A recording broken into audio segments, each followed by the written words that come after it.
Assalamualaikum warahmatullahi wabarakatuh. Alhamdulillah, bersyukur kita kepada Allah Subhanahu wa taala. Salawat dan salam kepada Nabi Muhammad sallallahu alaihi wasallam. Allahumma salli ala Muhammad wa ala ali Muhammad. Bapak Ibu, kaum muslimin dan muslimat di mana saja berada, sahabat Yasriman Chaniago Channel. Pada kesempatan ini kami ingin memberikan penjelasan tentang laki-laki yang hendak menikah kembali padahal statusnya duda di mana istrinya masih dalam masa idah.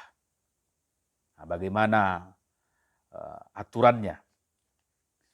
Kenapa ini penting kami sampaikan? Karena ternyata sebahagian masyarakat umat Islam di Indonesia masih banyak yang tidak mengetahui aturan ini. Padahal surat edaran Dirjen Bimas Islam terkait ini sudah keluar pada bulan Oktober 2021 yang lalu. Jadi sudah cukup lama surat edarannya. Selama ini, Bapak Ibu sekalian, praktek pernikahan di Indonesia, jika seseorang bercerai dengan istrinya, cerainya resmi, lalu perempuan, sebagaimana hukum syariat kita, ada masa idahnya, masa menunggu jika dia ingin menikah kembali. Sementara laki-laki tidak. Dia tidak ada masa idahnya, dia bisa menikah kapan saja setelah dia bercerai secara resmi dengan istrinya. Kementerian Agama melalui Dirjen Bimas Islam setelah berkonsultasi dengan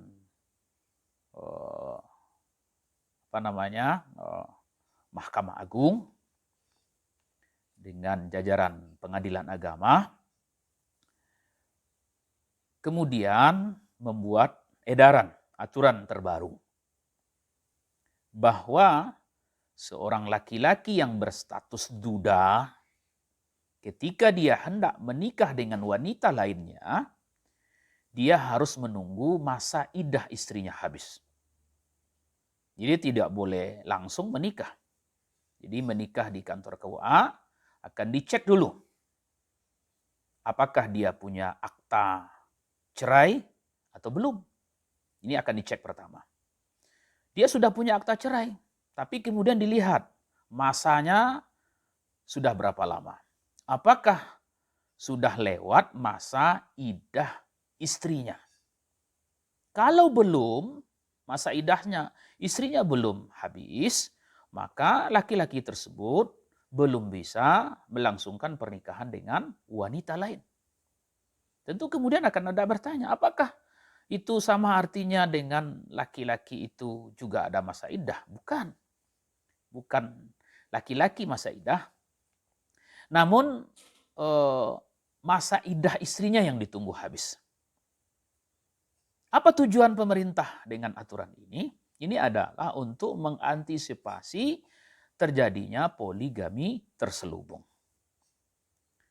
Kenapa demikian, Bapak Ibu sahabat sekalian? Karena begini, sebutlah misalnya dengan kebijakan yang lama bahwa seorang laki-laki ketika bercerai dari istrinya, lalu dia menikah dengan wanita lain, padahal masa idah istrinya, mantan istrinya ini belum habis. Lalu terjadilah pernikahan dengan wanita lain. Nikahnya sah secara agama maupun negara. Tapi ketika kemudian dia sudah menikah beberapa waktu, mungkin seminggu, 2 minggu, kemudian dia rujuk dengan istrinya yang sebelumnya telah diceraikannya. Dia boleh merujuk selama masih dalam masa iddah. Jika ini yang terjadi, Bapak Ibu sekalian, maka tentu saja telah terjadi namanya poligami terselubung. Inilah yang diantisipasi oleh pemerintah.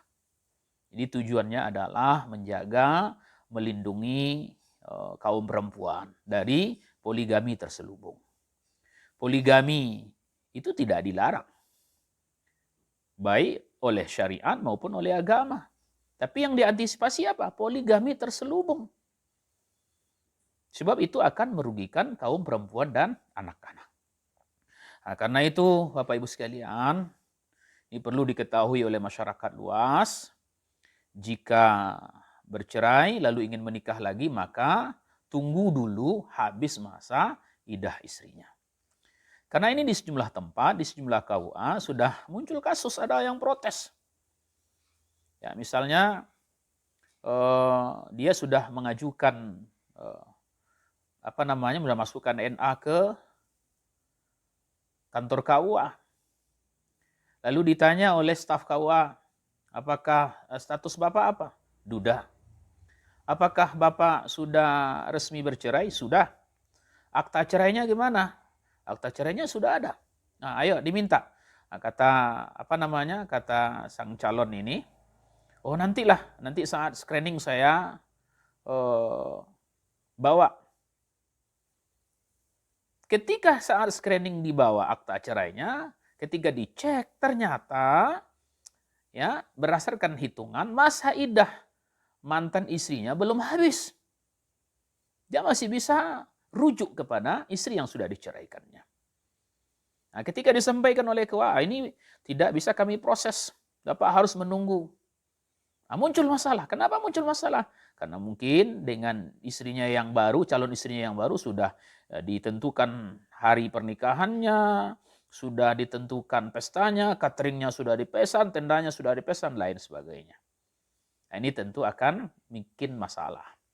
Maka sekali lagi, kami ingin sampaikan kepada seluruh umat Islam di Indonesia, edaran Dirjen Bimas Islam ini supaya kita ketahui bersama. Sama sekali maksudnya bukan untuk mempersulit, tidak pula bertentangan dengan syariat, tidak. Ini semata-mata untuk mengantisipasi. Nanti kalau masa iddah istrinya sudah lewat, ya maka silakan suaminya menikah kembali. Kalau dia sudah menikah, maka karena masa iddah istrinya sudah habis, kalau dia ingin kembali lagi, maka dia tidak tidak bisa rujuk begitu saja. Ya, dia harus menikah ulang dengan mantan istrinya, dan itu harus ada izin dari istri yang sudah dinikahinya yang lain. Maka tentu akan dikontrol dengan baik. Inilah tujuannya Bapak Ibu sekalian. Jadi artinya seorang laki-laki yang telah bercerai tidak bisa langsung nikah dengan wanita lain, tetapi harus menunggu habis masa iddah istrinya. Inilah penjelasan singkat kami, mudah-mudahan bermanfaat. Kalau ada keraguan Bapak Ibu sekalian, ya, bisa datang ke kantor KUA di tempat Bapak Ibu berada. Ya, bisa berkonsultasi supaya tidak timbul masalah di kemudian hari. Barangkali ini penjelasan kami, semoga bermanfaat. Saya Jasriman, penyuluh agama Islam pada KUA Kecamatan Padang Panjang Barat, Kota Padang Panjang. Billahi taufiq wal hidayah. Assalamualaikum warahmatullahi wabarakatuh.